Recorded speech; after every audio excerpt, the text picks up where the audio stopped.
Et salut les espions. Cette semaine dans La Promesse est pour vous, on vous donne rendez-vous chaque soir pour découvrir une semaine consacrée sur la croissance spirituelle avec le hashtag #AllDoryou. Sans plus attendre, première session, on vous donne rendez-vous dans notre studio d'enregistrement en plein air. Soyez bénis, à tout de suite. La Bible déclare que celui qui se confie en l'Éternel est comme un arbre planté près d'un courant d'eau. Pourquoi? Parce que l'arbre a besoin d'eau pour grandir. Et cette semaine consacrée à la croissance spirituelle, on s'est dit qu'il n'y avait pas un meilleur lieu que celui-ci pour pouvoir vous présenter ces diverses vidéos sur la croissance spirituelle et sur les moyens que Dieu nous donne, dont nous disposons pour grandir. Dieu nous a offert plusieurs moyens. Mais avant de présenter ces moyens, j'aimerais vous expliquer et vous démontrer par la parole de Dieu combien la croissance fait partie de la volonté de Dieu. On va prendre un passage des Écritures dans la deuxième lettre de l'apôtre Pierre au chapitre 3, dernier verset, donc le verset 18. Il est dit: mais croissez dans la grâce et dans la connaissance de notre Seigneur et Sauveur Jésus-Christ. À lui soit la gloire maintenant et pour l'éternité. Amen. L'apôtre Pierre nous montre par là qu'il est de notre devoir de croître. Dieu nous a appelés à grandir. Nous lisons par exemple dans Genèse, à partir du chapitre 2, lorsque Dieu crée l'homme, Dieu dit à l'homme et la femme de croître, de se multiplier, de dominer sur la terre. L'homme doit étendre son pouvoir et doit étendre son influence. Il est important de comprendre que tout ce que Dieu crée doit grandir. Dieu met la force de vie dans toute sa création. De la même manière, on prend un exemple simple, une graine d'arbre est un arbre en réalité, mais c'est une graine. C'est-à-dire que cette graine possède le potentiel de l'arbre et elle doit maintenant le démontrer. Elle doit mourir à son état de graine pour laisser paraître et entrer dans ce processus qui va la faire devenir l'arbre qu'elle est appelée à être en réalité.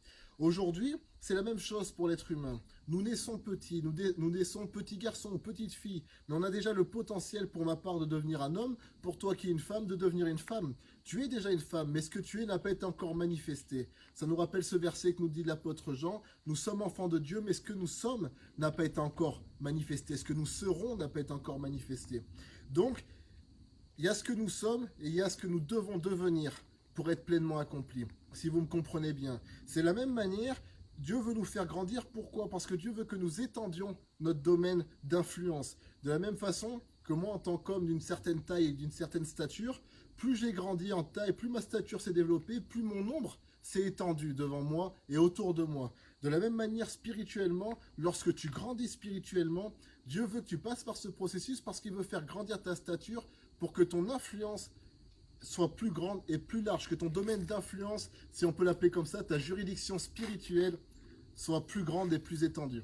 Premier point. Donc, tu dois grandir en stature pour avoir une influence plus étendue et influencer le monde avec le royaume de Dieu. Alors, vous me direz cette parole, Jésus a dit: je te loue, Père, de ce que tu as caché aux sages et aux intelligents, tu l'as révélé aux petits-enfants. Jésus dit lui-même: ne craignez pas, petits-enfants, car le Père a trouvé bon de vous révéler le royaume.